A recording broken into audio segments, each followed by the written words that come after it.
അച്ഛനെ ആളെ മനസ്സിലായോ? ഭാര്യയോട് ഞാൻ പറഞ്ഞു, പെരിങ്ങോടന്റെ അതേ ശബ്ദം. ശബ്ദം മാത്രമല്ല, പെരിങ്ങോട് ശങ്കരമാരാരുടെ സൃഷ്ടിയാണ്. അച്ഛനോട് പോലും പറഞ്ഞിട്ടുണ്ടാവില്ല. ഗുരുവായൂരൊരു ബന്ധം ഉണ്ടായിരുന്നു മൂപ്പർക്ക്, അതിലുള്ള പ്രൊഡക്ഷനാ.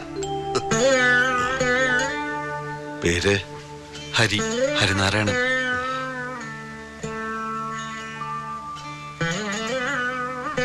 അച്ഛന്റെ കഴിവ് കിട്ടിയിട്ടുണ്ട്. സ്വഭാവം അതുപോലെ പകർത്തരുത്. അങ്ങനെ നടന്ന ജീവിതതാളം കുട്ടുമ്പ പിഴവ് വരുത്തരുത്. ഏതെങ്കിലും ഒരു മൂർത്തിയുടെ മുമ്പില് കൊട്ടിപ്പാടി സേവിക്കുക. സേവ നടത്തി കുടുംബം പുലർത്താൻ ഇടയ്ക്കേം തൂക്കിച്ചെന്ന് കയറിയപ്പോ ക്ഷേത്ര കമ്മിറ്റിക്കാരന്റെ ചോദ്യം, അമ്മയുടെ ജാതി, കുലം, പിന്നെ അതൊക്കെ തെളിയിക്കാൻ സർട്ടിഫിക്കറ്റും. ഗസറ്റഡ് ഓഫീസറുടെ അറ്റസ്റ്റഡ് കോപ്പി, ദൈവത്തിന്റെ കൊട്ടാരം വിചാരിപ്പുകാർ നടിക്കുന്നവരുടെ അന്വേഷണ കമ്മീഷൻ. ആ സമയത്താ എന്റെ കൈ വന്ന് പെടുന്നത്. കയ്യിലൊരു ഡിഗ്രി സർട്ടിഫിക്കറ്റ് ഉണ്ടായിരുന്നു. പോണ്ടിച്ചേരിയിൽ എൻ്റെ ഒരു സുഹൃത്തിന്റെ ഡിസ്റ്റിലറി കൊണ്ടാക്കി ഇപ്പൊ സെയിൽസ് മാനേജരാ.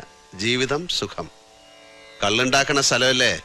ഒരു കുപ്പി സ്പിരിറ്റ്, ഒരു കുപ്പി വെള്ളം, പിന്നെ നിറത്തിനും മണത്തിനും ചേരുവകൾ സ്വല്പം.